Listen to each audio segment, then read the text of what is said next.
afternoon, everyone, and thank you to Dr. Carol Cohn for this opportunity to introduce Dr. Cynthia Enloe. This really is an honor like no other for me. And judging by the size of the crowd in this room and counting the number of classes that are here, Cynthia does not really need a formal introduction on our campus. And the few minutes that I have today, I could hardly do justice to her illustrious research career, the scope and reach of her work around the globe. Suffice it to say, she is the author of, as of this afternoon, at least 15 books. The most recent one, hot off the press, is titled The Big Push, Exposing and Challenging the Persistence of Patriarchy. Cynthia's books have been translated in 10 different languages. She has been awarded prestigious fellowships, guest professorships, as well as honorary doctorates in more institutions and countries that I can count. And she is a frequent commentator on gender politics in key media outlets. She has been recognized for her extraordinary contributions to disciplines like women and gender, international relations, political science, through prominent lifetime achievement awards like the Susan B. Northcutt Award by the International Studies Association to recognize, and I quote, a person who actively works towards recruiting and advancing women and other minorities in the profession and whose spirit is inclusive, generous, and conscientious. Just recently, Cynthia was selected for inclusion on the Gender Justice Legacy Wall, which was launched at the United Nations in December. But today, I want to emphasize Cynthia's role as a feminist teacher and mentor. For much of her professional life, she taught at Clark University in Worcester, Massachusetts, where she served as the chair of the Department of Political Science and as director of Women's Studies. I first met Cynthia in person in the late 90s when I was a doctoral student in Clark's, one of the two first ever doctoral programs in women's studies in the country, of which Cynthia is a founding member. Like every other student in the program, I too had been drawn to it because of the possibility of working with her. I was, of course, already introduced to her work in my undergraduate education in women's studies. Her books remain staple to feminist classrooms, showing us the interactions of feminism, women, militarized culture, war, politics, and globalized economics. At Clark, students came not only from all corners of the US, but also countries like Thailand, Germany, Australia, South Korea, Israel, Palestine, China, Trinidad, Japan, Senegal. In fact, I remember university administration was quite puzzled by the incredibly diverse student body in this small PhD program. We all agreed each visit to Cynthia's office was a lesson in feminist methodology. Every inch of the walls were covered with postcards and posters, and she would tell you a story about intricate workings of gendered power, about each one if you asked. And no matter what topic you mentioned, she would have a folder of newspaper cuttings on it. And who can forget when she returned term papers, not an inch of space would be unfilled with her insightful commentary. I think I saved all of the drafts for inspiration. So for tonight's introduction, if you'll give me just a couple of more minutes, I enlisted the help of some of the feminist agitators who were also her mentees, far-flung as they are. And here is a couple of quotes from what some of them had to say. So I'm quoting, "When you enroll in a graduate program, you don't think you're going to finish with more questions than when you started. But that's what happens when you study with Cynthia. I have learned a lot from Cynthia about international relations, militarism, feminisms, the list goes on. But what I most value from my graduate experience is not my dissertation or the knowledge I've gained, but an ability to inquire and to think in new and different ways. Cynthia may have written The Curious Feminist, and she is indeed a curious feminist, but she's also taught me to be a curious feminist. And that's what stays with me as I approach each new phase of my life." Another one, "Reading Cynthia's book requires reading between the lines. Her topics are exactly how she dresses." cotton shirts, khaki slacks, and Converses, referring to a chapter from her book, The Curious Feminist. She cites sneakers, silences, and surprises. There are millions of stories to be told about women in the cotton and garment and Converse industries. I particularly appreciate Cynthia's writing in this era of intellectual postism, but I find myself at the end of her book realizing that I have to reread the whole thing again. Her words can be deceptive in their simplicity and must be reread and reread as militarism keeps coming back in new forms. And the last one, Cynthia may be tiny, but she is fiercely energetic, indeed virtually atomic, in her drive to pose questions that will help us all think bigger and connect the dots. Equally importantly, the questions she poses are those that unlock our richest, most multifaceted, yet most humane accounts of ourselves and the worlds we inhabit. Like so many others, my life has been immeasurably enriched and my own curiosity enlivened by knowing Cynthia and benefiting from her engagement, her wisdom, and her example, end quote. So a profoundly influential scholar, a devoted and inspirational teacher, Cynthia is also a much beloved, locally based celebrity whom on a Saturday morning you can often catch rallying with a group of feminist activists known as the Huddlers at the Porter Square Tea Station, disrupting and protesting all kinds of workings of power, every day to the high-level government operations, and always reminding us never to forget to ask the question, where are the women? I couldn't be more delighted and proud to be welcoming this groundbreaking, humble, important thinker of our times, and the curious feminist professor, Cynthia Enloe.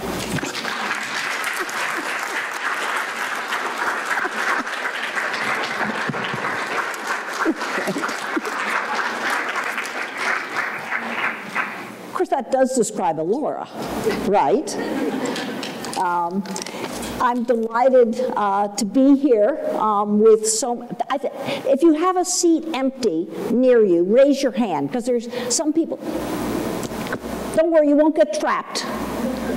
I know, those people who stand at the door, right? The ready escapers. Anyway, put your hand up again so somebody can get a seat if they need a seat. Good.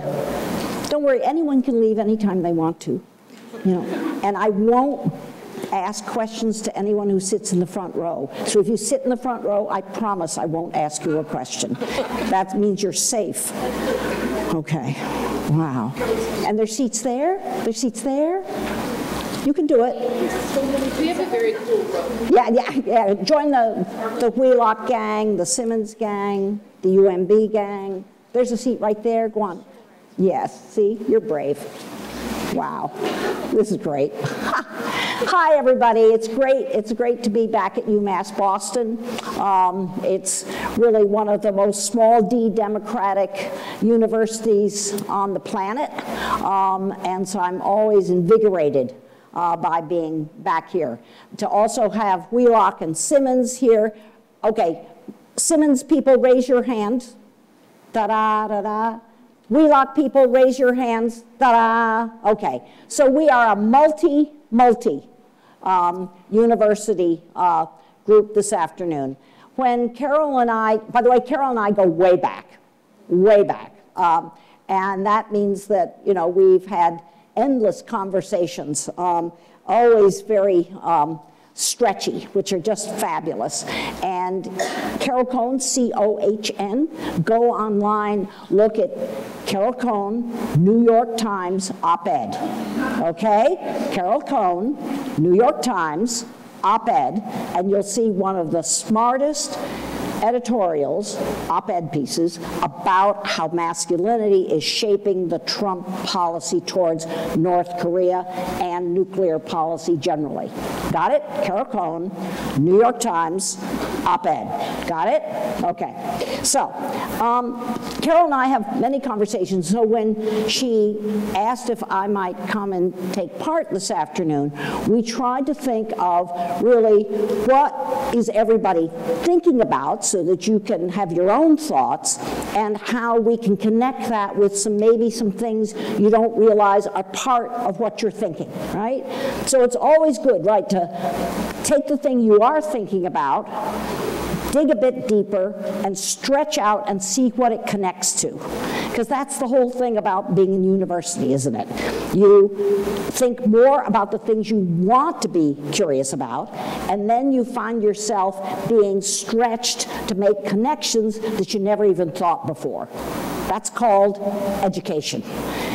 It's exciting. It should be a little uncomfortable. It should be kind of tiring.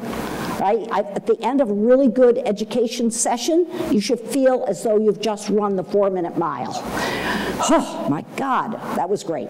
So what we thought might be interesting to do this afternoon was to take the MeToo phenomenon, where so many women and some men, and we'll talk about those are men especially who work as models in the fashion industry. They're the ones who've spoken out as well. But take the majority of women who've spoken out about sexual harassment in a lot of different workplaces. Silicon Valley, Uber, for instance, but also the Ford Motor Plant in Detroit, especially African-American women who are making cars and how they experience sexual harassment on the automobile assembly line. As well as Fox News, which really helped break the story about sexual harassment in today's workplaces.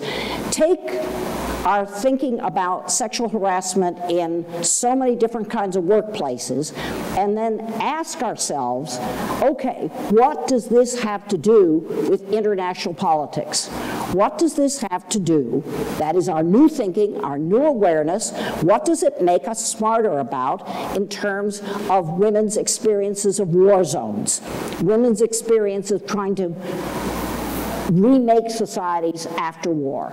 Because those two things, and this is the term that's used in a lot of official lingo these days, those two things are usually siloed. You know what a silo is? Depends whether you grew up on a farm, right? But a silo are very tall, right? It's where you have grain usually.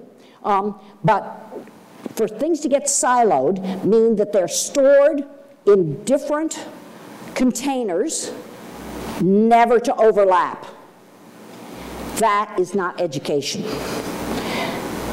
What we're going to do is to say, okay, we are now really getting up to speed. We don't know enough, but we're getting up to speed on the varieties of kinds of workplaces that are rife with sexual harassment. And we read every day about Syria, about Afghanistan. You do read about those things every day, don't you? Just say, make me feel good. Okay? We read about South Sudan. We read about other places that are in the midst of or trying to recover from war. And we keep those things siloed, as if thinking about one won't make us smarter about the other. But that is the kind of dumbness, that is that silo dumbness, that will not move us forward as a community, as a nation, and certainly not as a world. We need to unsilo our curiosity, unsilo our knowledge, and ask, if I've just learned this about Harvey Weinstein and the Hollywood studio system, if I've just learned that about how the Hollywood studio system works, and to what extent it depends on misogyny, if I've just learned about that, does it tell me anything about UN peacekeepers in South Sudan?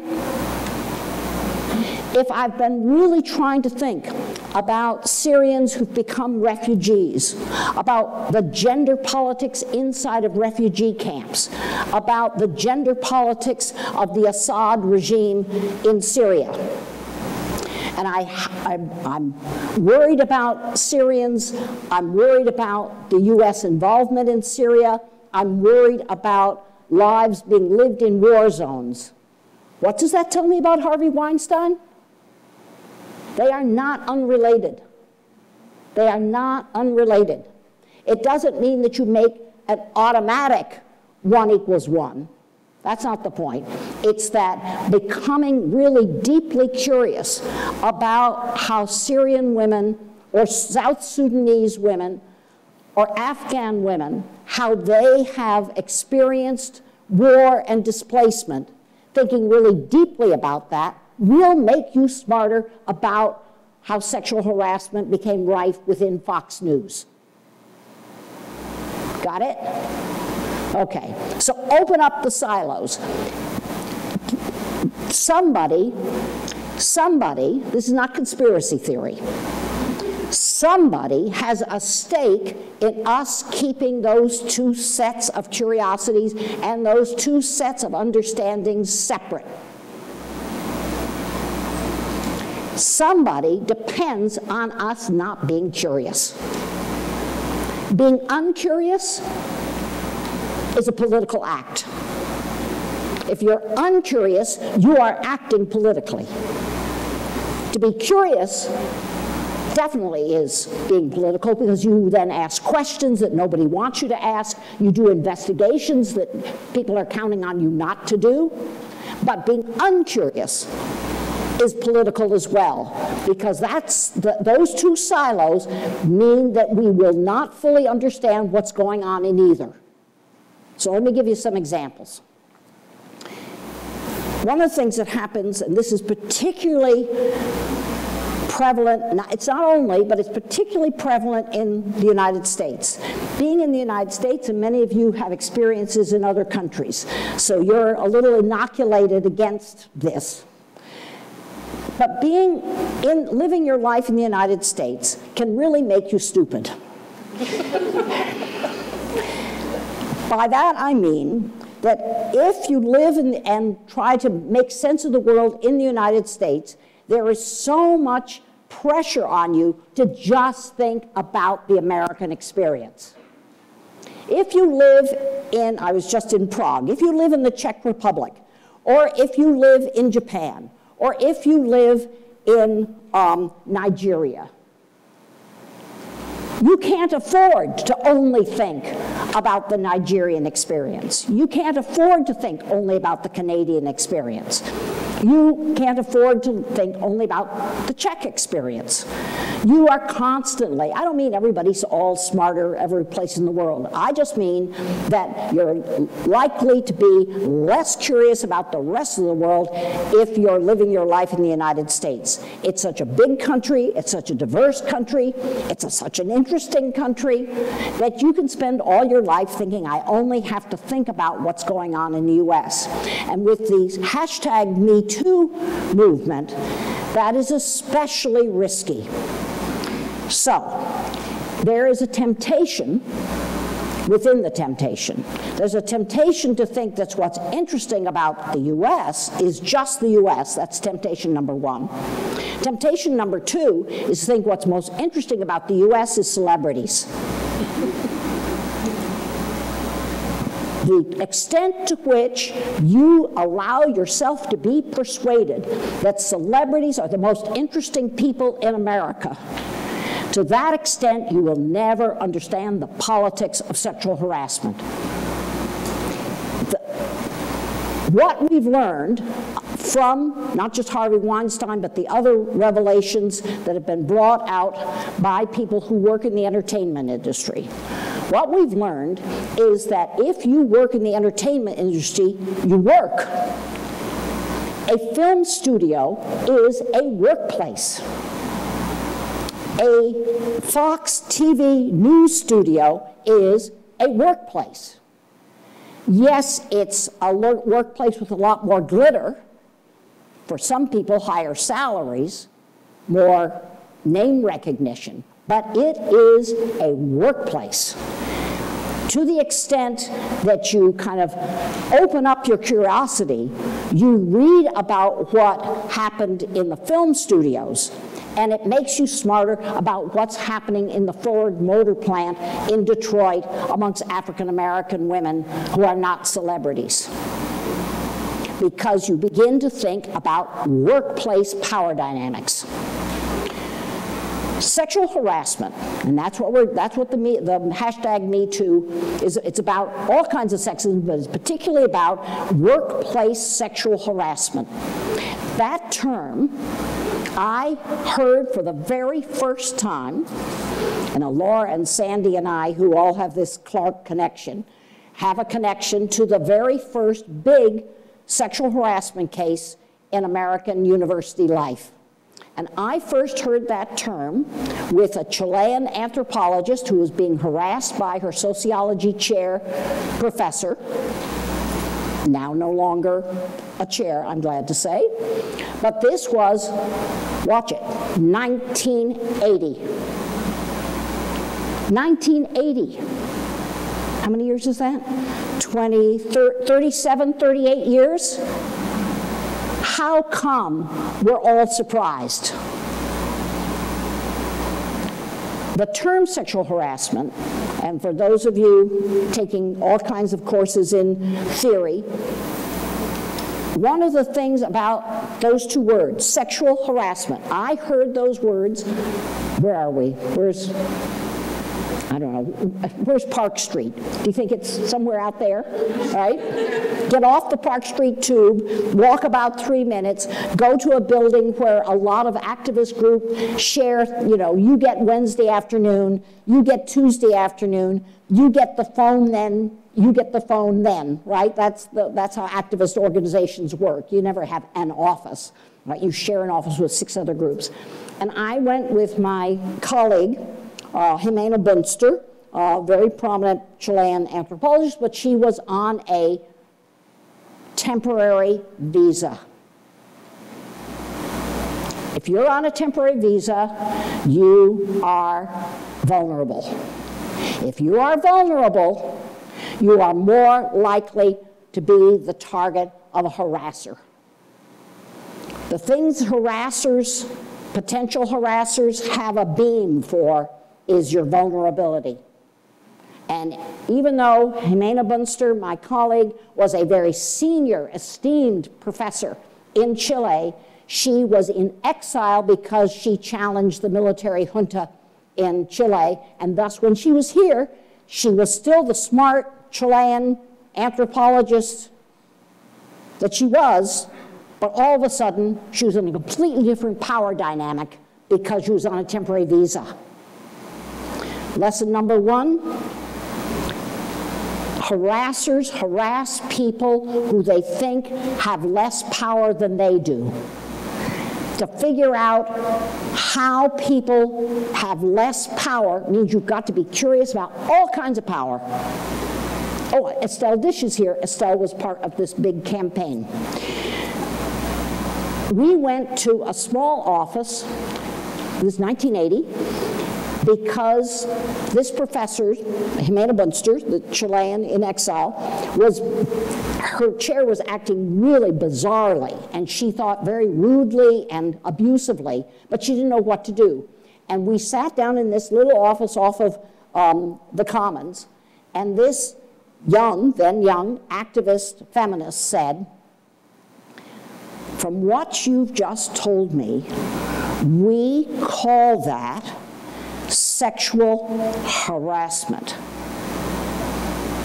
And Jimena and I looked at each other. We'd never heard those two words ever put together. 1980. Theories are created in history. They're not chiseled in granite in some prehistoric fossil. They are created by real people who are trying to name a pattern of power. That's what a concept is, sexual harassment. And once it was named, we could see more clearly how this abusive chair thought he could get away with this kind of behavior towards this very esteemed anthropologist. The MeToo movement, then, is coming 37 years after sexual harassment was named by activist lawyers, activist feminists working in factories in Chelsea, and some law professors. They got together and they said, there's this pattern and this pattern that we should call something. We should call something so everyone can name it when they see it. And they came up, this coalition came up with the term sexual harassment. Why did it take 37 years to have the hashtag MeToo moment? Because the way harassment operates is that it depends on somebody who's harassed. If you can sow disbelief of women's experiences, you can undermine a whole movement to try and make power more equal. So we've had 37 years to encourage disbelief of women. This is not unrelated to what happens to women in war zones. If you look at the history of the attempted genocide in Rwanda, and some of you, I think, have studied this. This was in June 1994.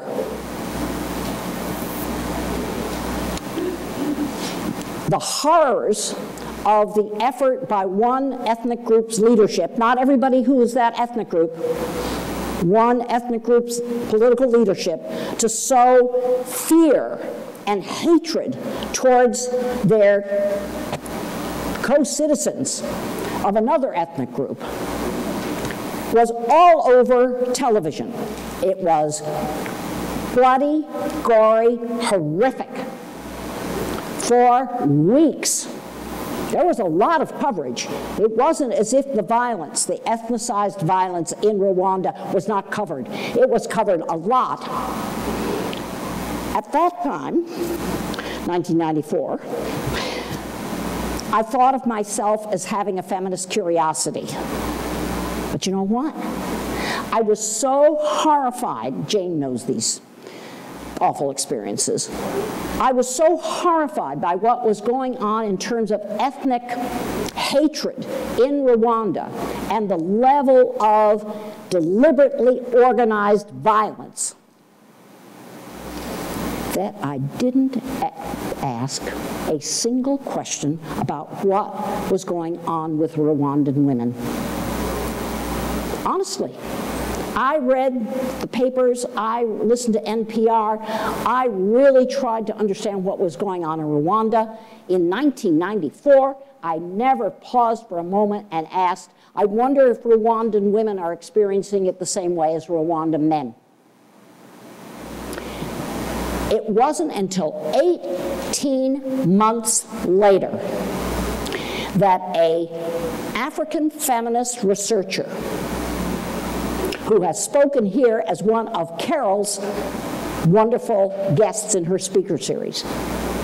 It wasn't until 18 months later that a reporter, a journalist and investigator for Human Rights Watch did the research and published the report on the extent to which that violence was gendered. The extent to which rape, sexual assault was deliberately wielded by the ethnicized leadership to try and stamp out a whole ethnic group. And I had not asked, where are the women?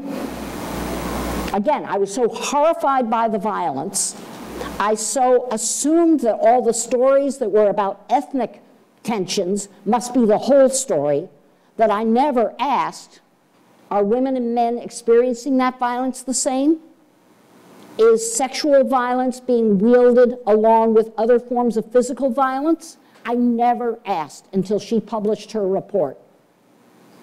And it sticks with me now, not only reading that, but also realizing never be so horrified or maybe intrigued.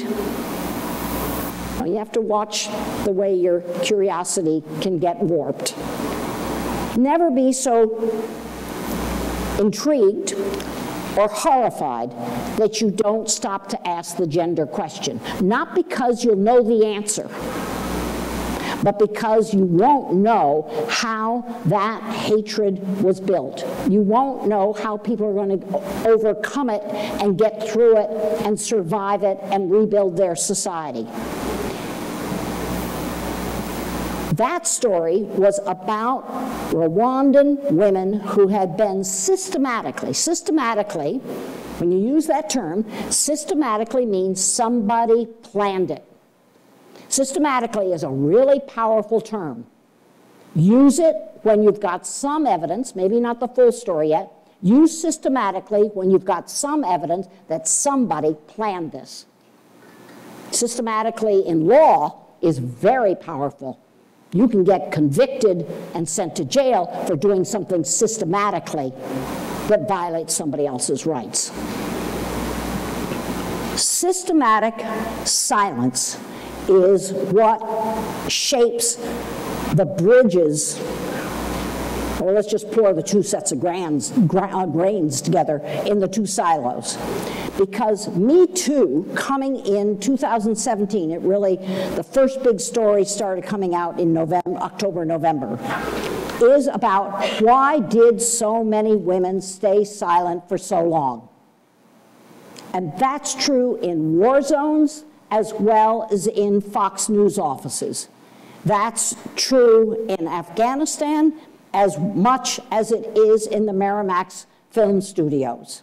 That is, you have to be curious, not just about silence, but about who does the silencing. To be silenced is really different than to be silenced. To be silent, right? Let me do that again. To be silenced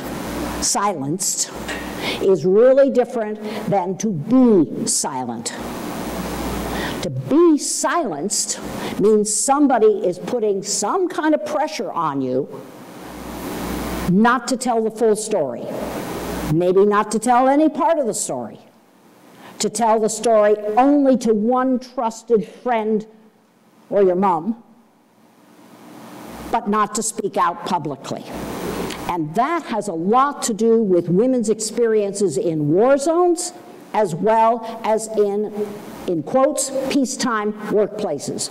If you're in a toxic workplace, and that means a workplace that is fueled by discrimination, disrespect, and perhaps even abuse, if you are in a toxic workplace, you don't feel as though you're in a peacetime place. Have any of you ever worked even for a summer job, maybe for a part-time job you managed to get out of, or maybe now, you don't have to say. Have any of you worked in a workplace that you thought was toxic? That is, look around, everybody. Look around, right? Look around. That's a lot of knowledge in this room. And the question is, how much did you ever tell anyone? And to what extent did you not tell very many people? Because what we've learned about women's experiences in war zones is that there's enormous pressure not to speak out. There's enormous pressure on to stay silent in order to be seen as a deserving victim, which will get you some kind of aid, maybe. In order not to embarrass your fellow community members who may be the ones who abused you, but you now depend on for your defense. You may be silent because, in fact, if you speak out as a woman, especially, this is why silence is very gendered, if you speak out as a woman or as a girl, you may be stigmatized, including by your family and your relatives. So there are a lot of pressures on you, not just at Fox News and not just at Uber, but also in South Sudan and Afghanistan and Syria, to stay silent. But those pressures are what you, as students of gendered power, want to investigate. But you cannot make sense of sexual harassment in a supposedly peaceful workplace unless you can ask the questions that women in war zones are trying to teach us to ask, which is not only why didn't you speak out, but why did you speak out now? What is it that you just got that gave you courage?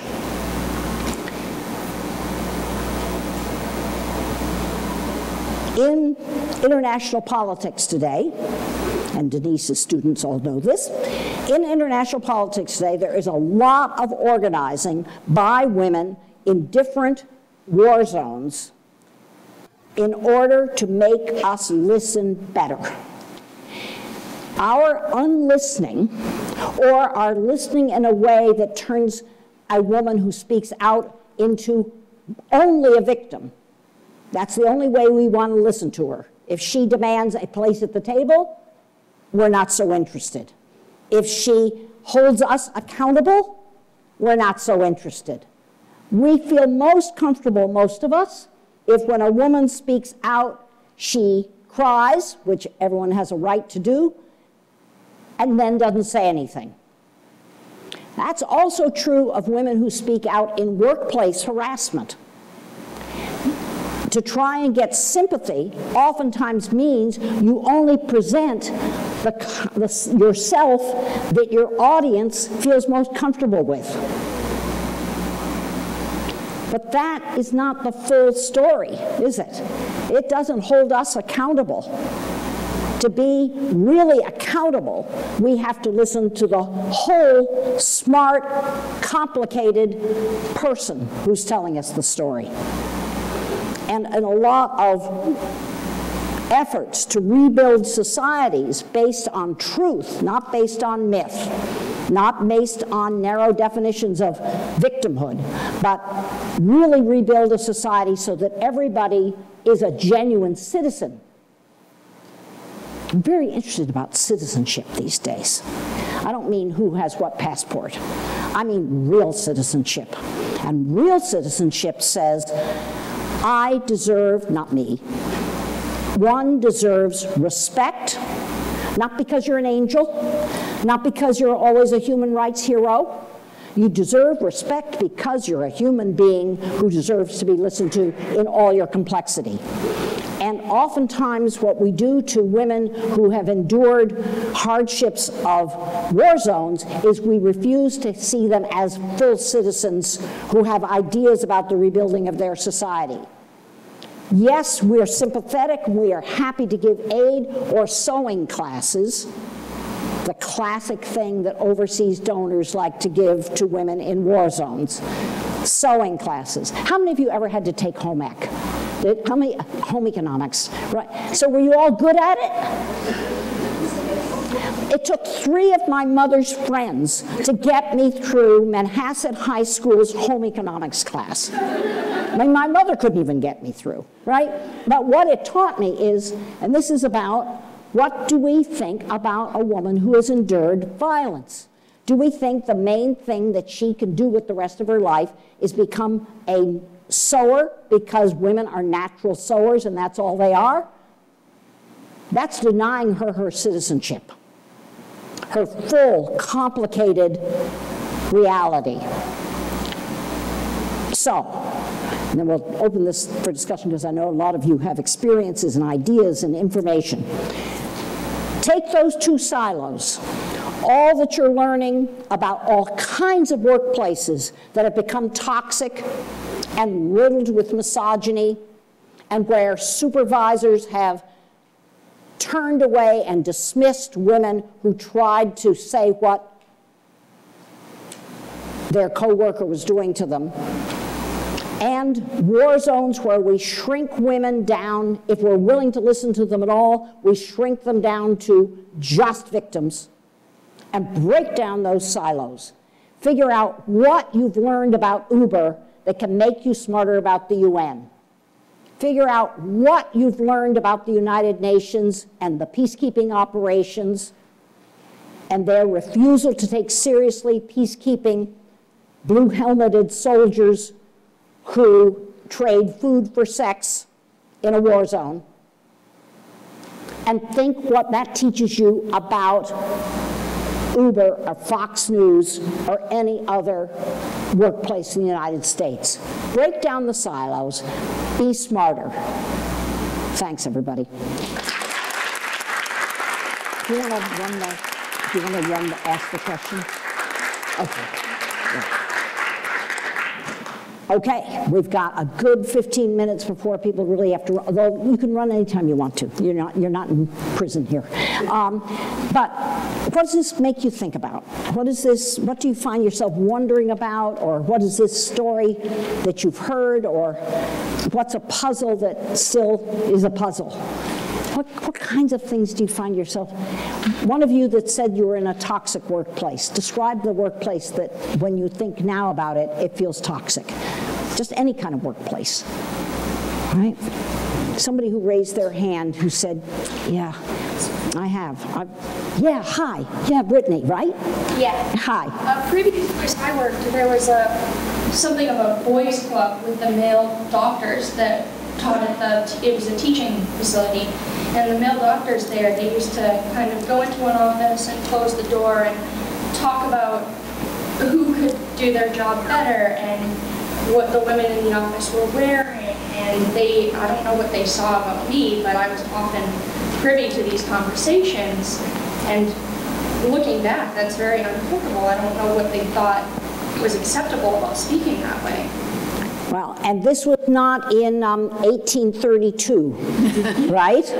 This was in the 2000s. Yeah, maybe 6 years ago. Maybe 6 years ago. And these are men who were physicians? They were dentists. Dentists, well, yeah, they were in the medical field, they were doctors, and they thought that they could talk this way. That's called enabling. That's how sexual harassment or abuse in a war zone happens. It's taken to be a joke. It's taken to be innocent fun. Beware, it doesn't mean you can't have fun. It doesn't mean there isn't such a thing as, you gotta watch it, some jokes that are funny. Most jokes aren't as funny as most of the tellers think they are, but you know, there is such a thing as a funny joke. But beware when somebody tries to dismiss your alarm by saying, oh, it's no big deal. Because the it's no big deal, it doesn't matter, it's not serious, those claims are political claims. They're saying that this misuse of professional privilege is in fact distorting the whole, in this case, medical clinic. It is serious. So watch when people claim things aren't serious and ask, well, what do they think is serious? Right? Yes, hi. Right, speak up. Wait, I think we've got a mic. Okay. No, come on, because everyone, yeah. I think that to the same token that you were speaking about in terms of seriousness, I think that I've learned a lot about my coworkers and my colleagues. I work for a corporate and the MeToo movement, and I've been able to kind of gauge how they feel about women, and I've been able to see how they think about women just by discussing the MeToo movement. A lot of the men that I thought that perhaps weren't subscribing to that were like, well, you know, they might be lying, and I'm just like, oh, really? So it was very interesting, and it's been very eye-opening to see how men feel about women and women speaking out and women being able to heal in the way that MeToo has allowed them to, because we've grown up in a society where women were silenced, like you were saying, and speaking out meant all of the things that you said, you know, being ostracized, or, you know, not being able to be promoted, or wanting to be seen as one of the guys, or whatever the dentists were trying to do with the other young lady. So I think that for a while, men aren't used to us speaking. There have been a lot of women who do speak out for the rest of us, but it's been shocking to them that we're not taking it anymore. Right? And that you're asking them their opinions. Even unasked, they tell me the disgusting they feel about even unasked. Yeah. Well, I mean, one of the things that people have been asking me, and various settings, and probably this has been true for a lot of you as well, is this a tipping point? Have you heard that phrase? Mm-hmm. And the tipping point, this is the term that's used, the tipping point says we won't ever be able to go back. We've now, something has, I see a skeptic, something so profound has happened, something so monumental has happened in American society or Czech society or Swedish society. I'm about to go to Iceland next week, and there's a big MeToo movement in Iceland. Something so profound has happened that there's no chance that we'll go back. And here is what my own sense is. Yes, I share my skepticism with you. Not skepticism in the sense of being cynical. Not in the sense, oh, this hasn't mattered at all. It has mattered. But tipping point means you have to keep tipping. Right? Tipping point is about a movement. You've got to keep having those conversations even though they're quite uncomfortable. You can't allow people to turn it into a joke. You can't allow people to turn it into just a news item. It actually, tipping points do not just happen and then society changes. Tipping points only really tip if you keep tipping it. So for instance, one of the efforts by the Hollywood, not just actors, agents, publicity people, producers, and people who are actresses. One of the things that they've done, there are two things they did to try and to keep a movement, even just the Hollywood version of it, which is not the only version, to keep it tipping, is they did two things. And you can go and look in any major newspaper and you'll see that group called Time's Up, which is my favorite new slogan, right? Time's Up. What they did, that's what they call themselves. What they did is they took out a full-page ad. It was in the Boston Globe, the Washington Post, the New York Times. They paid for it. Full-page ad to say why their main allies are women farm workers. They said that the women farm workers, and of course this is out in California especially, the women farm workers, many of whom are Latino, were the first ones to reach out to them. Women farm workers and Hollywood employees made an alliance unlike any alliance that most celebrities have ever tried to make. Furthermore, in this, read their ad, the Time's Up ad, and what they say not only is, oh, we're so glad to have you as our ally. That's the old way. They've said, no, the women farm workers, which is a big organization, they have taught us about what sexual harassment looks like in a workplace. We have learned from them. They are not just, oh, we're so happy we can say we have a Latina ally.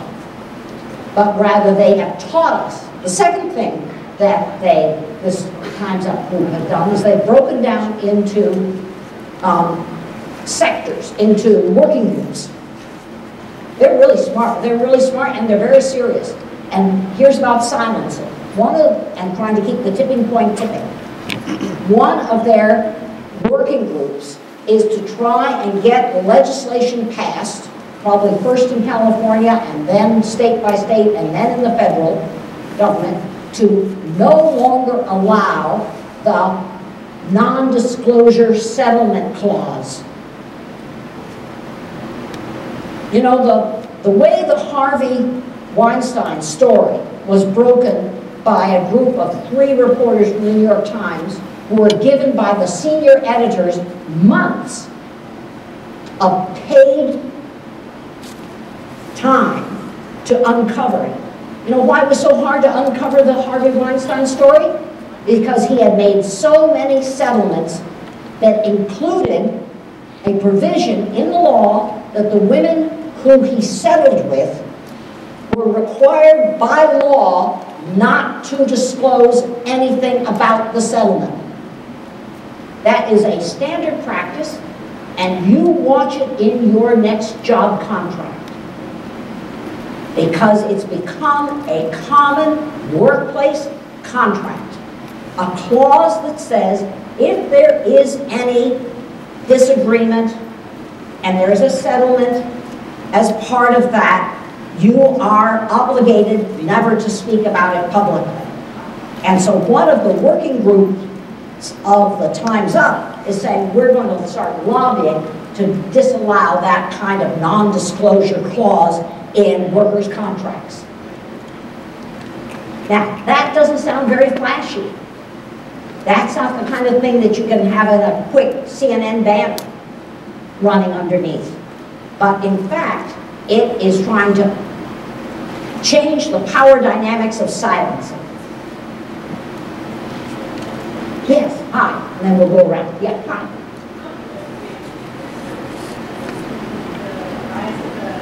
Whoops. I'm just wondering if you think there's a connection between the rise of the, masculine, authoritarian movements that are happening around the world and the MeToo movement. Well, yes. So do you hear that question? Is there a relationship between the rise of the new right-wing political parties, especially in many countries, Hungary, for instance, Poland, Germany, of course, we've had it here in the US all along, but even in Sweden, in Denmark, and the MeToo movement. I think there are probably a number of connections, so I won't try to name them all. But what I do think is that almost every extremist right-wing nationalist, nationalism can sometimes be good, but it can be so deeply distorted for the sake of authoritarianism. Doesn't mean all nationalism is automatically authoritarian, but it has the possibilities for authoritarianism. What and Carol and Sandy and Denise and Jane, and we all study this, and we all know different nationalist movements. And every nationalist movement that moves towards authoritarianism always has right at its core a kind of patriarchal assumption about where women should be. As different as the nationalist movements might be, they all have, because they have this very narrow notion of what's the nation. And the nation is women are here and men are here. And that's the nation we're going to fight for. So a lot of nationalist movements, and certainly Polish feminists will tell you this, and Hungarian feminists will tell you this, that the rise of right-wing nationalism in, for instance, Eastern European countries today has right close to it a restriction on women's reproductive rights, that is women getting out of their place, a restriction on women as being taken seriously as national leaders. Now, there's a woman who is head of the right-wing nationalist party in Germany, so I don't mean that no women rise up in these parties. In India, the right-wing nationalist party has a whole women's sector. But the assumption is that women in those parties and in those countries, if those parties win, will in fact only play defined in very, always put quotes around feminine roles. So I think there is a connection, and I think the hashtag #MeToo movement, in fact, directly challenges a lot of those right-wing nationalist presumptions about where women should be and what they should be and how they should act as citizens. I think one is a challenge to the other.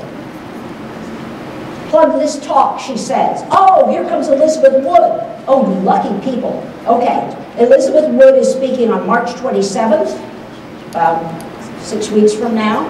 She's right here, and the topic of her talk is Putin, that's of Russia, Erdogan, he's the autocrat now running Turkey, and politicized masculinity.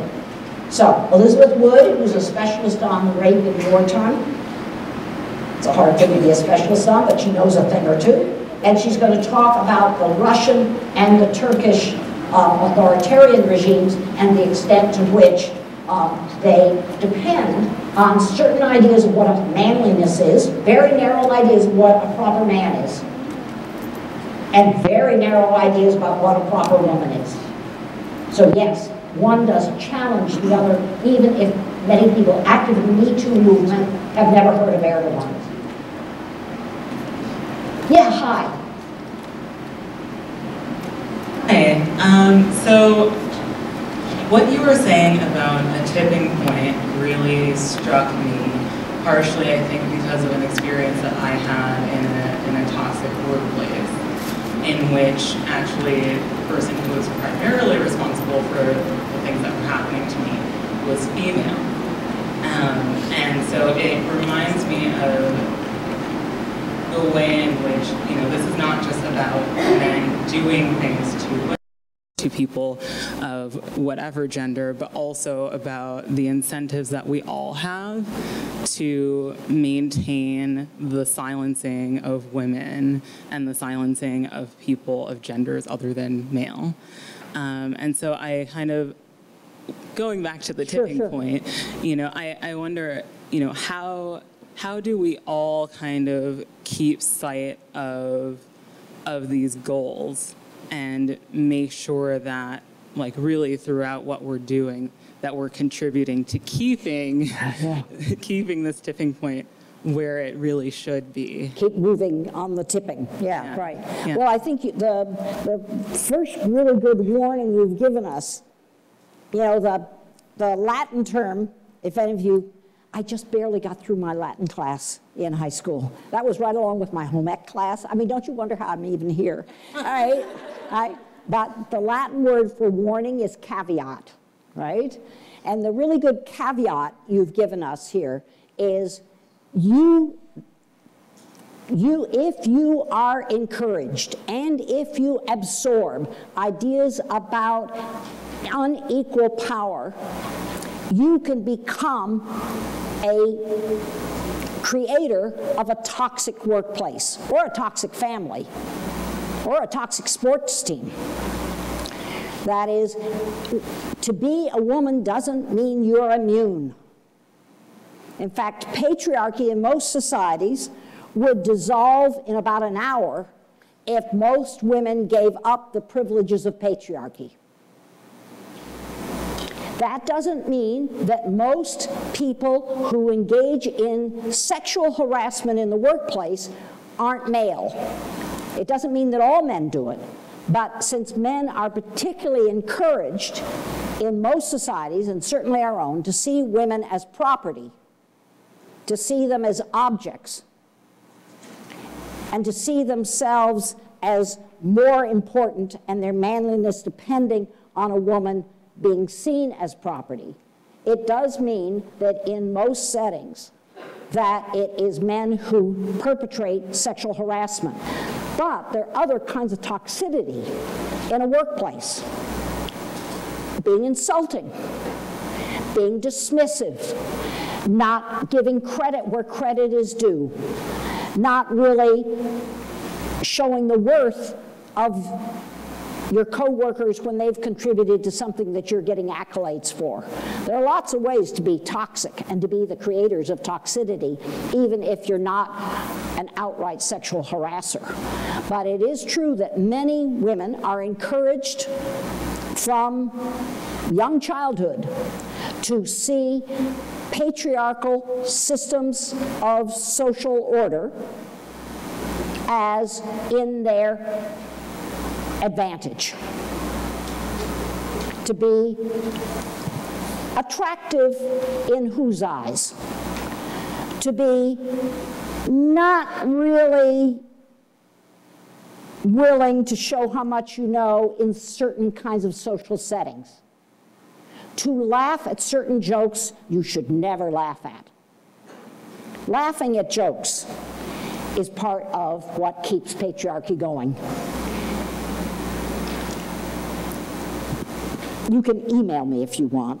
Tell me within the next 3 or 4 days whether you hear a joke either that's racist or sexist or homophobic, and for the first time you actually say, these are your friends now or your co-workers you want to look good in. And actually have the, it'll take courage, I promise you it'll take courage. There are all kinds of courage. You hear a joke that is racist, you hear a joke that is sexist, you hear a joke that is homophobic, and you, for the first time, have the courage to say, you know, that's not really funny. And then just email me and tell me how you got the courage to say it, and then tell me what happens. A friend of mine says her technique nowadays is, because she's in one of these workplaces, she says, well, I don't say that exactly. I say, when the person has just told this joke, she says, huh, tell me what's funny about that. Which I thought was brilliant, right? Because then all of a sudden this person has to stumble over what they thought you would automatically think was funny, so they wouldn't have to ever explain why their racism is funny, right? Gee, I don't get it. Tell me what's funny. Yes, there were lots of other good questions. Yes, hi there. Oh, here comes the mic. Hi. Things to say. Oh yes, good. I had like my own experience, like, you know, but I also feel like, well, with the MeToo movement, I believe that it's a great movement that is happening, because a lot of the times I feel like when you're working, say when you think like, oh, if something happens, people will be like, oh, that's nothing, just brush it off. You know, it happens all the time, and I feel like a lot of the time, like, you're more likely to brush it off because one, you don't have no voice. Or you feel like maybe you're the only one suffering from this like workplace harassment, so you just kind of just stay quiet and think, okay, well maybe it's just me, or maybe I'm crazy, until you find people who are dealing with similar situations. So that's why I think that the MeToo movement is a good movement, because it allows people to express themselves and express what they're dealing with, but it's also a voice for all gender, women and men, and people who are dealing with this workplace harassment and like whatever that's going on. But also, I also feel like you were saying, like with this patriarchal like system, I do believe it's hard to kind of voice. It's not hard to voice yourself. It's hard to be heard. Yes. I think that's what it is, and I say that because, like, in a lot of like businesses nowadays, the leading person is a man, usually a white man. You know what I mean? Yes. After that, it's the next person, and then you have your subordinates. And if you're in a place where you're like, okay, you're a subordinate and you're one of those, you're at the lowest. Yeah, right. You're the lowest of the totem pole. It's like, okay, well, either do I risk my job? Exactly. Or do I want to have a voice? You know what I mean? And granted, yeah, you want to have a voice, but a lot of people, like, I mean, for me at least, like, I know that I kind of just overlooked it and just because it's what I needed at the time. You know what I mean? I'm not saying that it was right. And now that I'm growing and now that I'm taking classes in this like workshop here, I feel like it's necessary in a lot of schools, not only college, but middle school, elementary schools, because like you said, this is like a underground. It's like you don't really know, like you see it in your face and you don't really know. Like for even example, like I was telling my professor that I was talking to this guy while I was dating this guy one point in time, and he thought it was okay. He was like, what did you say? He was like, we were talking about relationships, and he said that I needed to be more submissive, right? And I was like, submissive?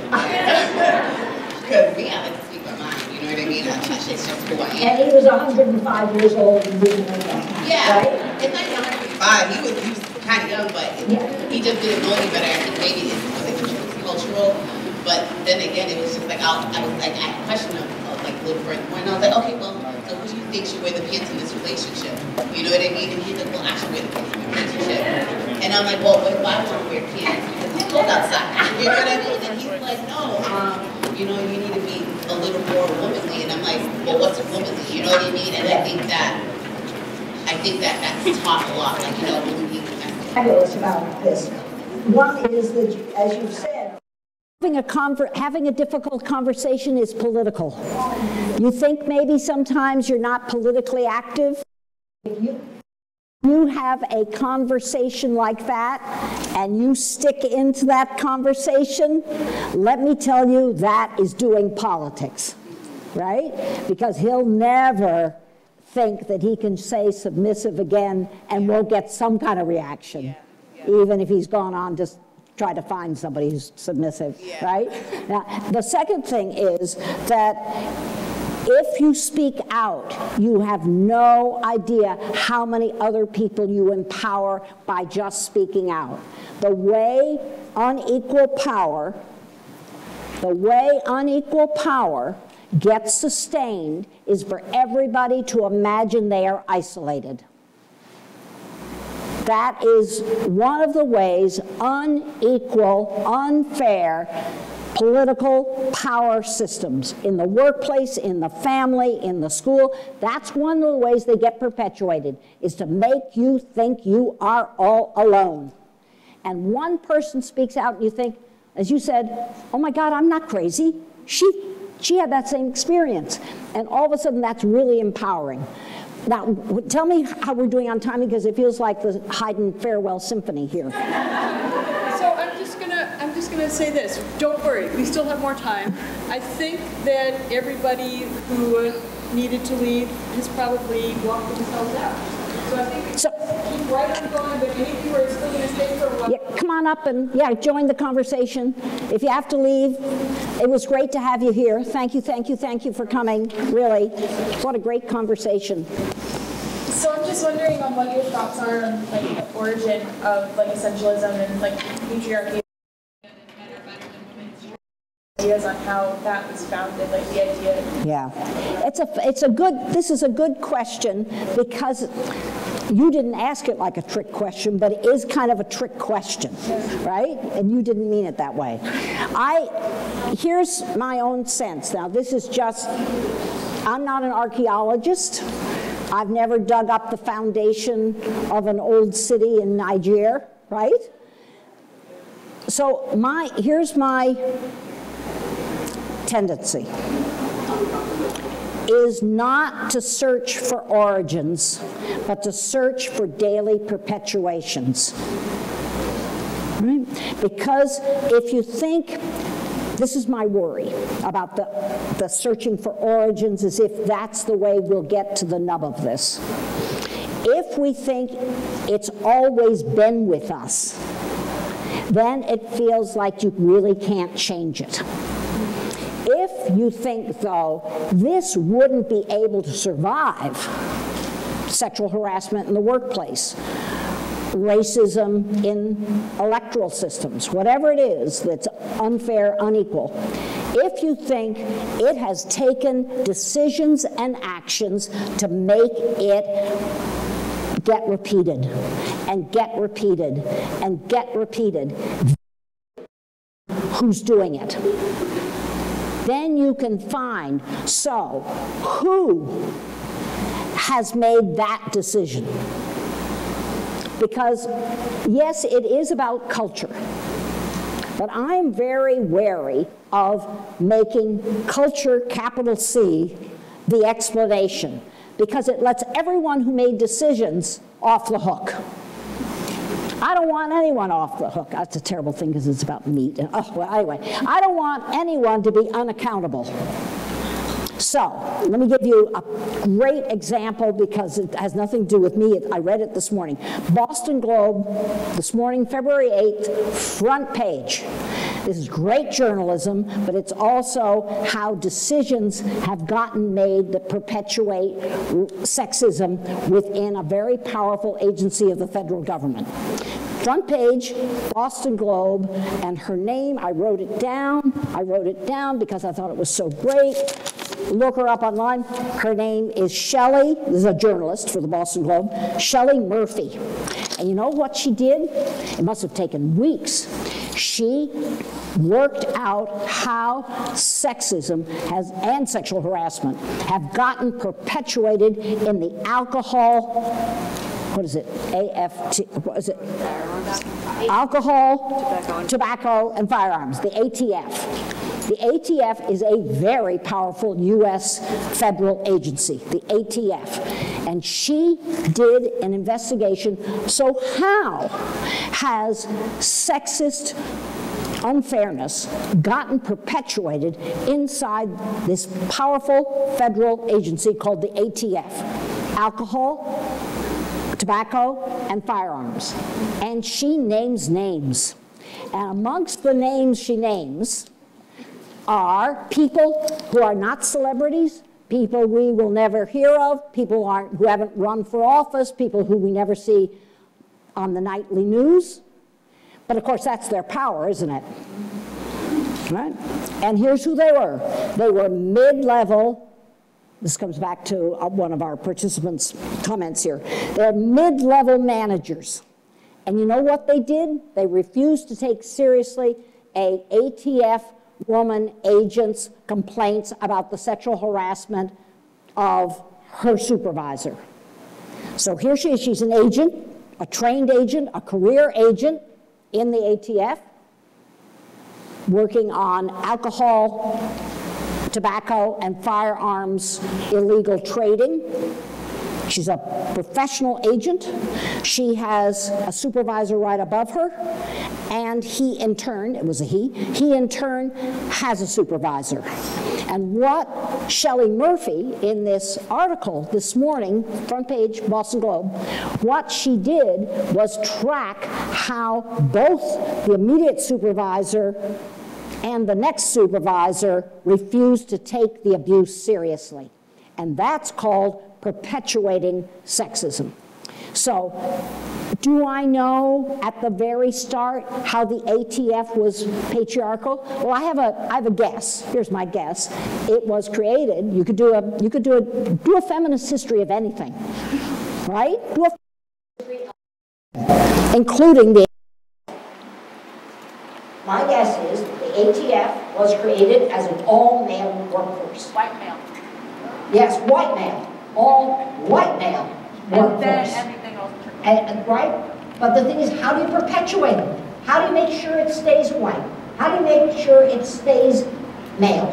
And if you have to let in a few people of color, and amongst those women, then how do you make sure they never get authority? Yep. How do you make sure that they always feel every day that they are outsiders? And to make somebody feel like an outsider is a political act. And that's how you keep the ATF, this powerful federal agency, a patriarchal, racist agency. Yes? I have a question now, versus my comment earlier. How detrimental do you think when you were speaking earlier about women, and plus women in power, we have women supervisors. Sure. That the young lady earlier was talking about how the toxicity in the environment. How detrimental is it for women in power to subscribe or also be a part of those groups? Like we were saying, like the ones that are part of the alternative right, nationalists, they're women, and hey, look at, like every time I look, excuse me for anyone who's anti, but every time I look at a Republican woman sitting there and just going and like just saying these things, I'm like, do you know that he doesn't care about your reproductive rights? Like how can you support and be behind, but they're in power, they're making money, they're usually white women, and if they're not, but they trickle that down to the other women, like for example, the toxic environment, like the women looking at how women dress and making comments about the way that they dress. It's just at work. Yeah.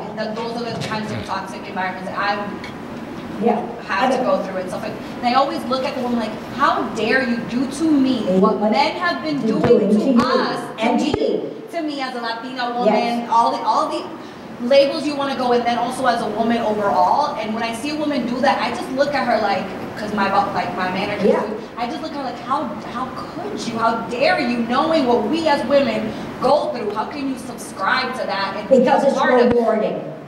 Because I mean, this is the way racist patriarchy or patriarchal racism right? This is how it gets perpetuated. It's made to look as though it's good for your career. Having a career in anything is not a bad thing. That is, you want to get trained, you want to get better, you want to have more responsibility, you want to, when you have more responsibility, maybe you can do better work and be of more use to society. Having a career is a fine thing. Watch out for careerism. Careerism is really different than having a career. Careerism says, that's my priority. I don't care which bodies I step over. Careerism says, I don't care about the people I supervise, I care about the person who's going to decide about my promotion. That's careerism. And what happens to women, a lot of women, is when they're a minority in a workplace, they think they have to toe a certain line or they'll never get ahead. And that's careerism. And careerism can make you racist, it can make you sexist, not because you tell racist jokes at the drop of a hat, but simply because you want to get the next promotion. So careers are good. Careerism puts you on the slippery slope to accepting things you should not accept and you know you shouldn't accept. Yes? Hi. Oh, thank you. I was wondering, so I'm from India. Yes. Right, and this movement, the MeToo movement, had a huge impact on the urban youth. Yes. But I was wondering, what implications do you think this movement has for a society like India, right, which systematically oppresses or punishes any sexual expression or any talk about sex? And of course, there's the dimension of casteism and class or religion, which also determines the access to the digital space. Yeah. So if you can just reflect on what implication this movement has for society like India or South Asia as a whole, and also what this movement means for how we conceptualize resistance. Yeah, because one of the things that is so exciting is, of course, the Indian feminist movement, right? I mean, I first began reading Manushi when, I don't know, in the 1980s. It used to be sold at New Words bookstore, right? It had the Mexican feminist magazine called Fem, and it had Manushi, which was from, I think it was from Delhi at the time. And so one of the things that in any society that seems as though it's got a high degree of patriarchal norms that are enforced is to always listen to the feminists. Never imagine that they aren't there. Never imagine that they're so small in number that they couldn't have an impact.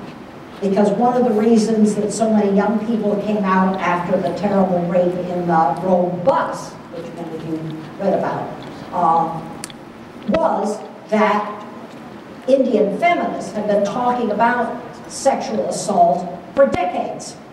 I mean, they had really laid the groundwork for a national conversation.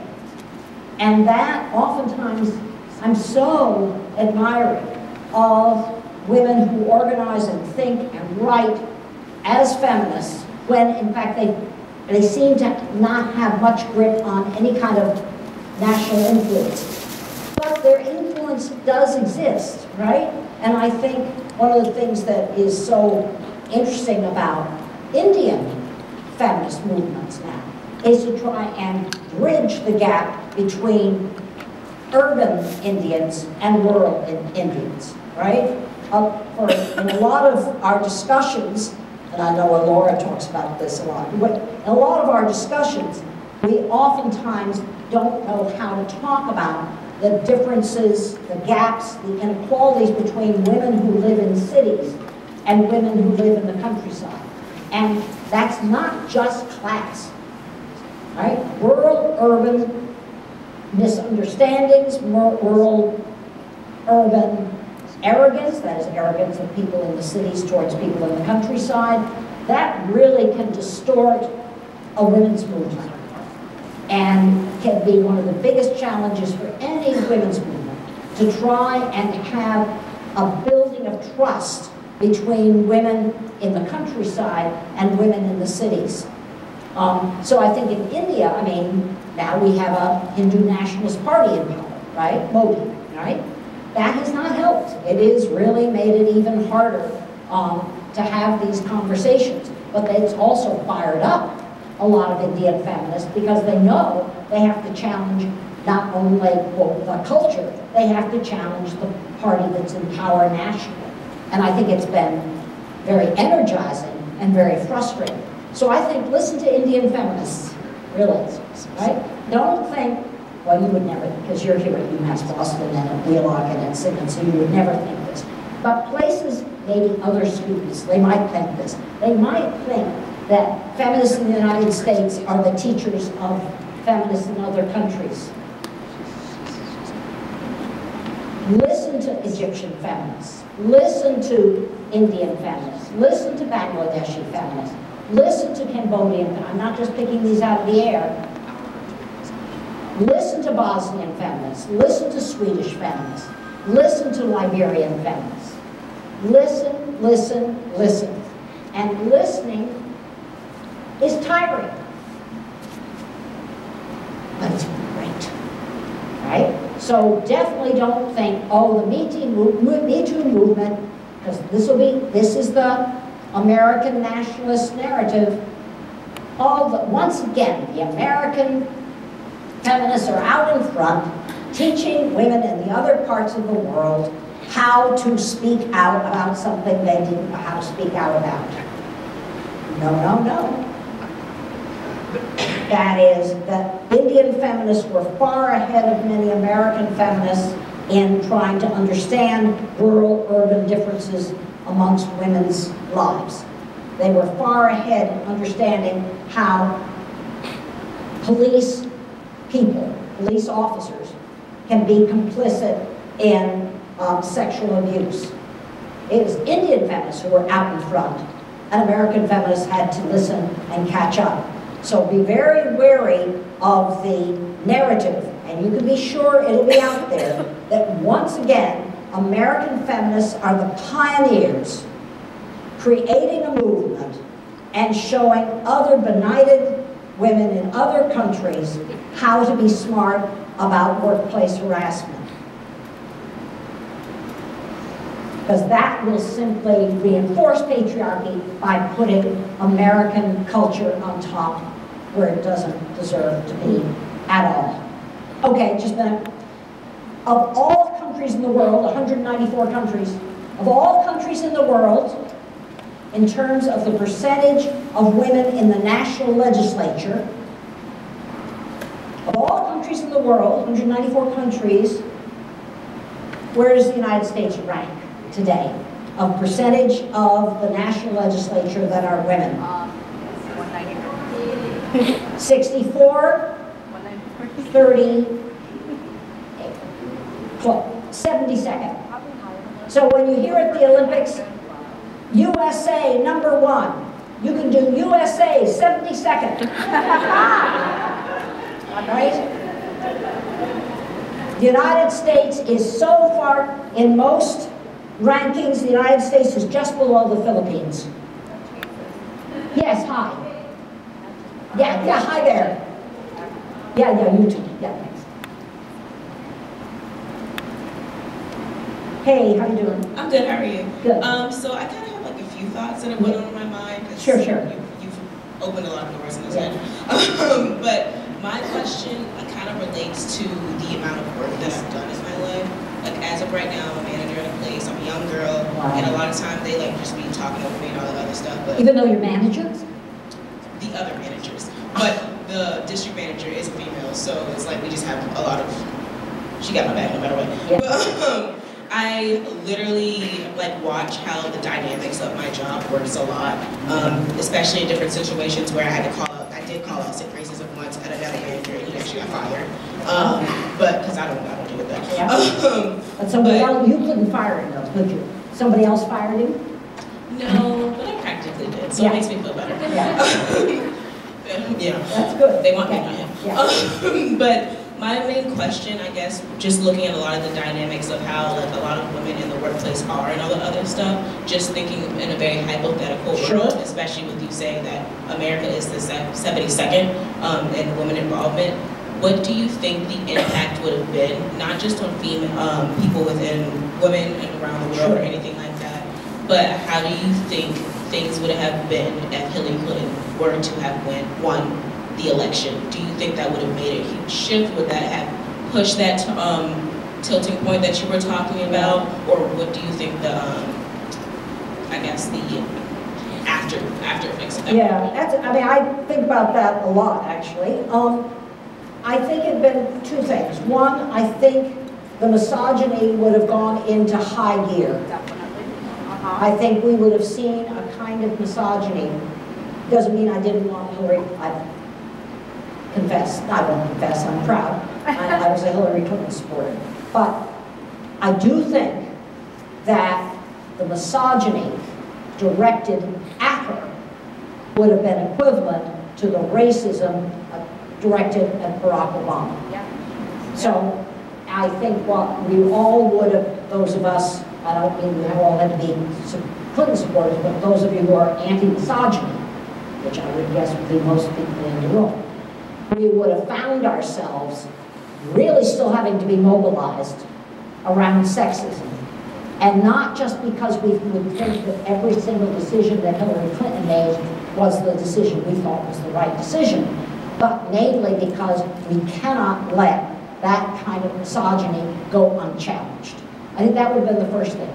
I think a second thing would have been really quite different, and that is that Hillary Clinton, as Secretary of State, put in place for the first time a whole mechanism inside the foreign policy machinery to try and take women's rights seriously as key to American foreign policy. And that really would have affected our relationships with other countries in the world. Some leaderships in other countries wouldn't have liked it at all. But other countries would have trusted us in ways they don't trust us now. One of the first, you probably watched this too, the very first act of President Donald Trump on January 22nd was to reinstate what's called the global gag rule. The global gag rule was created, was it under Reagan? Reagan was the global gag rule? And this is a rule of American foreign policy that you don't usually hear about because it doesn't involve tanks. But it's a U.S. government policy, which says, now it's even worse, but it has said that the U.S. federal government will not give any foreign aid to any organization that performs abortion. It's not about giving aid for abortions. It's saying it will not, the U.S. foreign policy, will not, foreign aid agency will not give any funds for any organization that includes in their health services abortion. Not only did Barack Obama ended it, the first thing that Donald Trump did was reimpose it. It's called the global gag rule.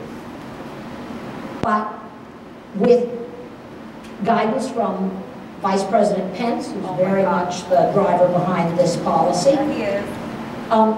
It's been expanded, and it's to be expanded to the following: that the United States, this is now the policy of the United States in foreign policy, the United States government will not give aid to any health organization who gets any money from any organization that supports reproductive rights. So if you are a Senegalese rural health clinic and you very deliberately have, even though your clients need it, they need the full range of reproductive options, but you're so worried about losing U.S. foreign aid that you very deliberately have stopped performing abortions at your Senegalese rural health clinic. But you get some of your money from a Dutch organization. You depend on that money from the Dutch. And the Dutch organization does support the full range of reproductive rights. Under the Trump definition of the global gag rule, you now won't get any money even though you don't perform abortions. So, in terms of American foreign policy, the impact of Trump versus Clinton on around the world women's reproductive rights has been devastating. And when you hear from that, because of course this doesn't make any news here, does it? Right? What you hear from is when you listen to rural health professionals around the world. And they say, my God, we can't get funding even though we eliminated some of our options. And that's devastating for the impoverished women who depend on us for the full range of health care. So I think it would have made a difference. I don't think that most of us would have agreed with everything that Hillary Clinton would have done, but it would have made a major difference in terms of whether women's rights, protection, and defense were seen as a core American foreign policy commitment, and whether within that, women's reproductive health was considered in its full need range. There would have been other things as well, but those are big. So it would have made a difference, I think. Yes, please. Hi. Now we can go. Thank you very much for being here. Believe it or not, this is my alma mater. I graduated from this university 25 years ago. Thank you. I don't want the applause. All what I want to tell these young ladies here, that once I have the opportunity to stand up into a group who was coming, Spanish mostly, because that is what half of my background is. And I was mentioning to them that I am a senior now. I go to Washington DC once a month, and every time that I come back from Washington to Boston, oh Lord, my prayers, I had to say rosary, because up there the people don't care much about people, but in Boston, different story. Now I want to tell all these young ladies here, as I have said before, that now I am a senior, but it's their responsibility to pick out a flag from me, and to be able to get educated, and to be able to get together, and to be able to fight for everything that they have to. You know, I don't mean to say that men are bad, no, we need them, but at this point a man cannot be ever a woman. So how they dare to say that they cannot do this, a woman, that cannot do that, a woman. This young lady was asking about Mrs. Clinton. I wanted just to ask you, how do you feel about we Americans having a woman as a president of the United States? It's going to make any difference anyway. Well, and thank you to everyone. Well, thank you. You just heard what she did to all of you, didn't you? She just passed the baton to you. You better pick it up, right? Doesn't matter if you have a woman president in a presidential system. Ireland, for instance, had a woman president. Iceland's had a woman president. You have to ask in every country whether the president is the main political power or whether the prime minister is, right? In the American system, where there is a presidential system, does it matter? It doesn't matter if the woman who becomes president is a replication of Margaret Thatcher. That is, being a woman, this is, so many of you have said this about your own workplaces, being a woman in and of itself does not mean you will be able to see clearly. It doesn't mean that being a woman, you will take the risk to support other people's rights. It doesn't mean that you will be inoculated against corruption. It doesn't mean that you will automatically work to learn about your own racism. So, who gets to be president? Who gets chosen? Because in any system, a president doesn't choose themselves. The Republican Party, which has many parts to it, had to nominate Donald Trump. Millions of primary voters in lots of different kinds of states had to deliberately choose Donald Trump amongst 12 Republican possibilities. The question is, are Americans able to vote for a woman and choose a woman to be President of the United States who, in fact, is a feminist? That's the real question, not just will they choose a woman, but will they choose a woman who is explicit in her, but public themselves to gender justice. Those aren't the same. And that's going to be the real test, I think. And that's the Margaret Thatcher lesson. Margaret Thatcher was the longest serving British Prime Minister, 13 years. And Margaret Thatcher never chose a single woman to be in her cabinet. She was chosen by the old boys, in both senses, of the Conservative Party of Britain. They chose her because she wasn't a feminist. She actually had no time for women's rights. She had no time for thinking about the labor market and how unfair it was in Britain to women and gender equal pay. She was not interested in any of that. So simply having a woman in office is not the guarantee. It's a woman who is committed to gender equality and gender justice and has the guts to do what you have to do to further both those things. We'll see. There are a lot of people running these days who might do that, right? Who hasn't had a chance to talk? You've had your hand up before. Sure, hi. And I'll come back. You have too. Hi. Hi. I'm from Costa Rica. Hi. And I was just thinking about the whole silo situation. Oh, yeah. And I was thinking about the current political situation in Costa Rica, which it's the presidential election right now.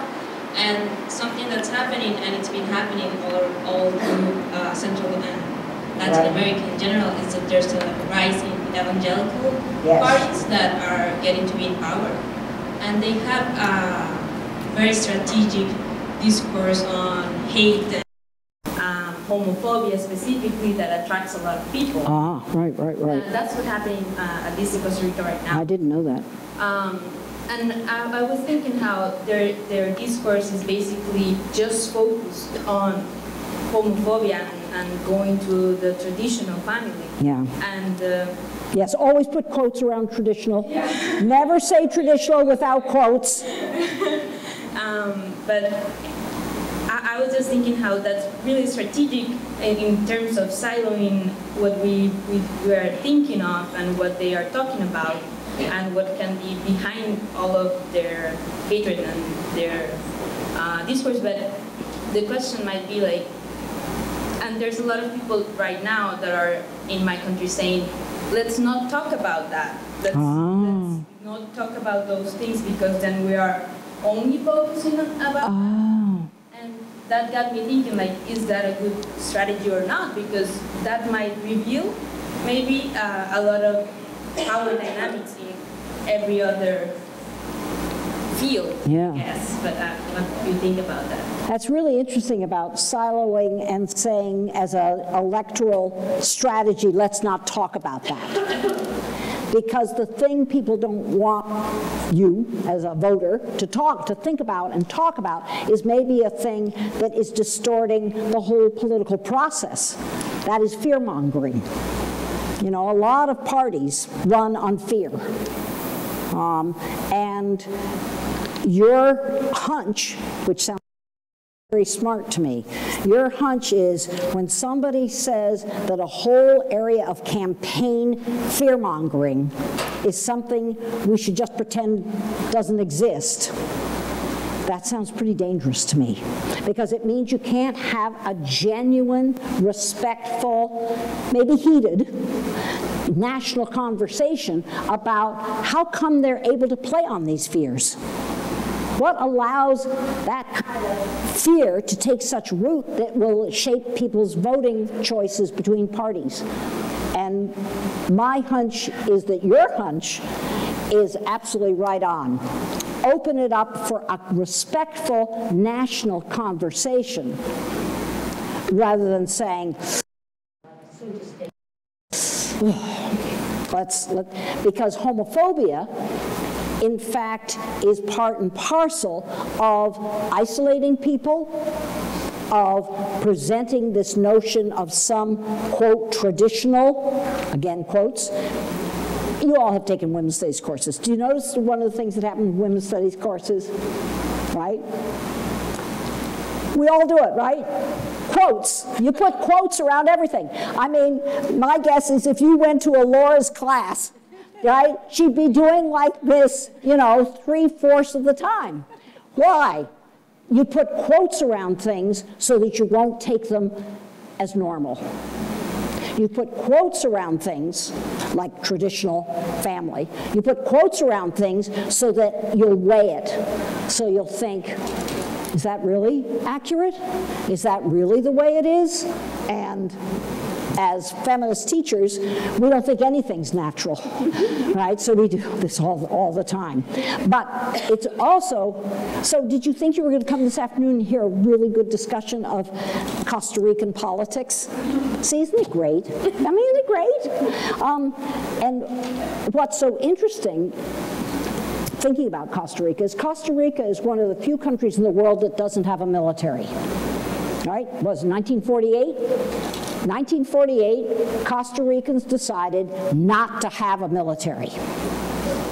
You can name the few countries in the world that don't have militaries. Iceland, Costa Rica, Samoa.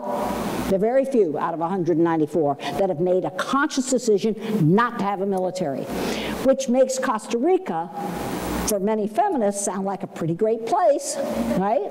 But you've warned us, that's another caveat, you've warned us that you can do without that kind of militarism and still have homophobia and sexism and fear-mongering. So doing away with the military sounds pretty good to me, but it doesn't mean that therefore you'll have total justice and you'll have trust amongst citizens. Thanks for that. How are we doing on time? What do you? You have 5 minutes if you want to. 5 minutes. Okay, you've had a question. You. Okay, and I'll be shorter. Okay. I guess I want to talk about toxicity, responsibility, and like, if I'm thinking that toxicity goes both ways, why aren't more men here? Why haven't more men spoken? Why haven't any men spoken? Why aren't they in this conversation that we are providing? Is it our responsibility? If I am in a group of men, which I usually am as a STEM major, is it my responsibility to stand up for myself, or should I require on them to stand up for me? It's just, I kind of just want to call in the men as well. It's just like, don't disconnect. This patriarchy is not helping you either. Right. Yeah. I guess. Yeah, I think you're absolutely right, and I think for those guys who did decide to come this afternoon, one of the things that you probably realized, you're here, is that patriarchy is a straitjacket for everybody. It's two different kinds of straitjackets. It's a straitjacket that is hierarchical in its straitjackering. Oh my God, I've gotten myself, okay, right? But in fact, it limits the ways a man can be a man and a boy can be a boy. It limits the ways in which men and boys can interact with other men and with women and with girls. It's intended, patriarchy cannot exist unless you put limitations around what is possible. So absolutely men have a stake in joining this conversation. And there are a lot of men who are trying to do this. There's a guy named Jackson Katz, K-A-T-Z, who works with guys in professional and college sports teams, because so much of the straitjacketing that goes on happens in sports activities. You have to play through the pain. You have to be a certain kind of guy. It's no wonder that very, very, very few gay guys have come out in any male professional sport. Doesn't mean they're not there. It just means the penalties are high, right? So that everybody has a stake in unraveling, but you can't unravel patriarchy unless you can map it. And it will take guys as well as women to do the unmapping. So I think you're absolutely right. All right? So try having the conversations. Right? And then there was over here, yes, hi. And then we'll move to that side.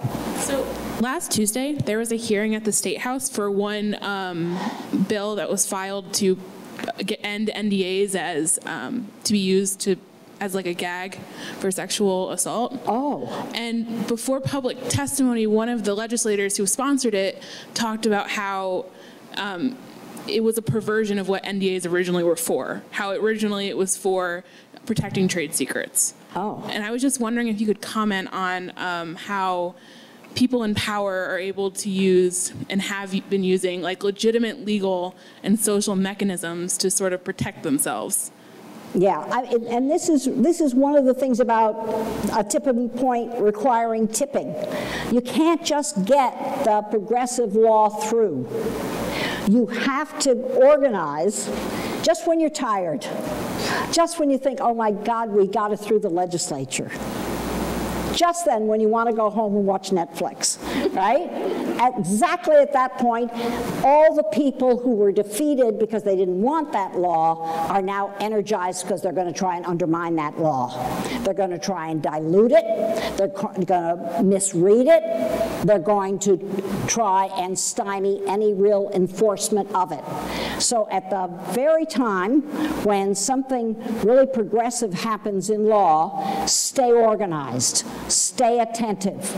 Maybe reorganize your organization to watch implementation, because everybody who was against it is counting on us being tired.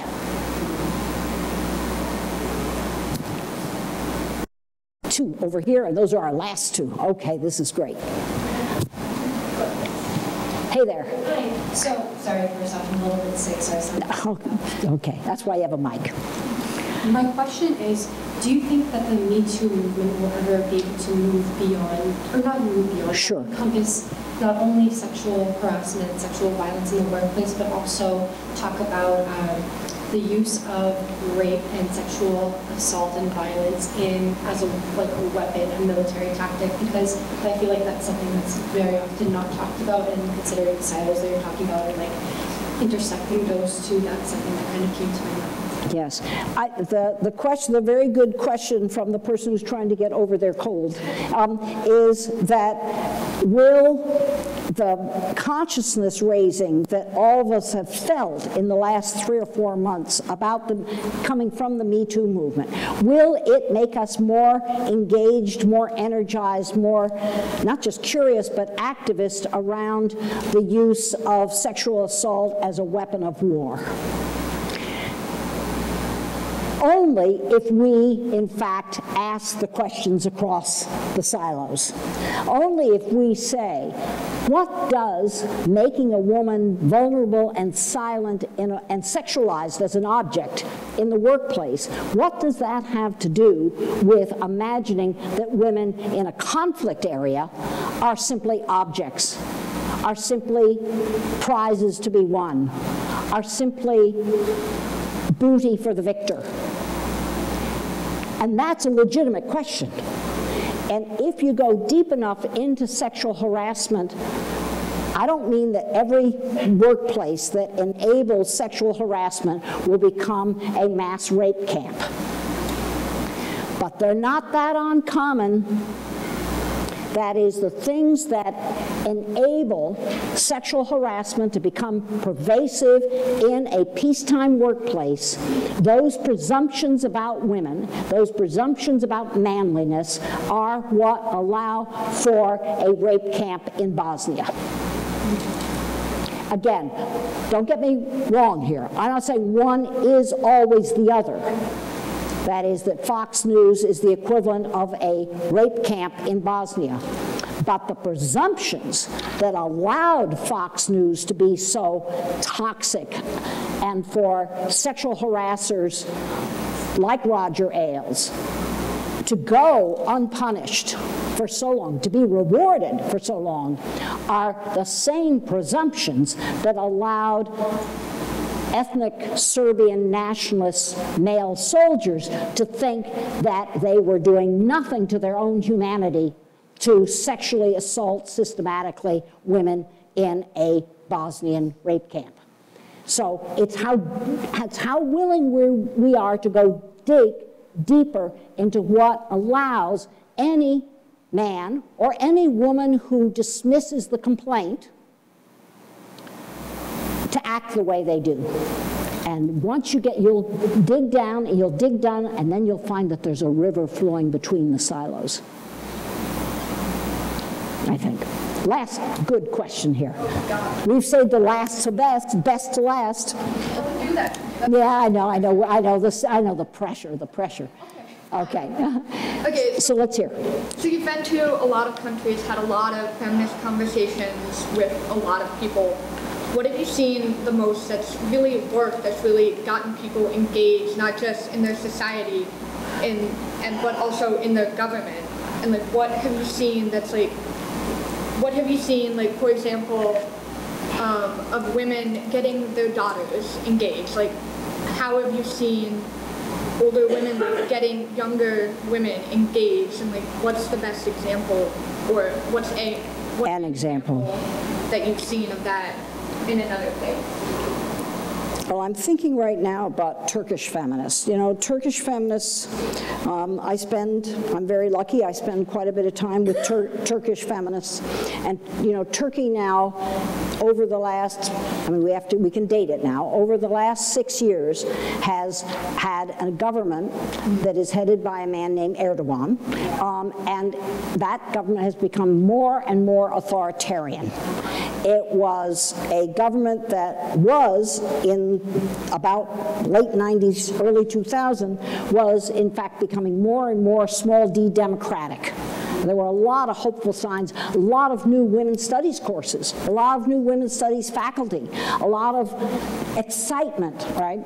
And one of the things that I'm so impressed with is that the Turkish feminists that, you know, I've had conversations with who have taught me, everybody's my tutor, and what they have done, two things that really, it doesn't speak directly to the generation, although it's partly. One is they've refused to be divided from each other. Because one of the things that the Erdogan government, just like many authoritarian governments, they tried to divide women by class, urban, rural, whether they're observant, and in Turkey that means wearing a headscarf, not a full vase, but a headscarf, or whether they are secular, and Turkey has both traditions, small t, in quotes, traditions, and they have refused to let that difference become a division. Difference is not automatically division, right? But it takes effort to continue to build trust, to listen to each other. And the Turkish feminists, I mean, it's not perfect, and they're under a lot of pressure. A lot of them have been fired. A lot of Turkish academics have been fired and lost their jobs, their livelihood, so it is really risky to do this work.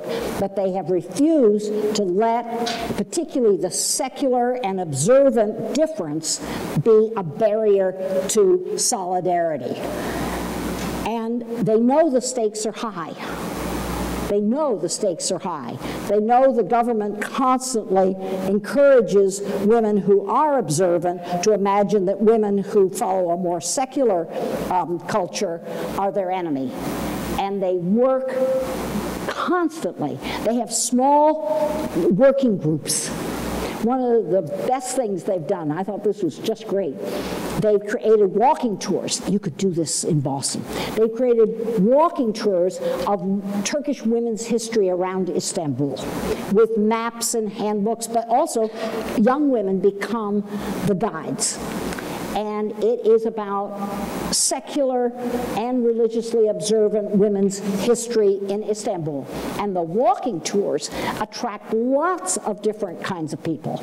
And those walking tours have been so successful.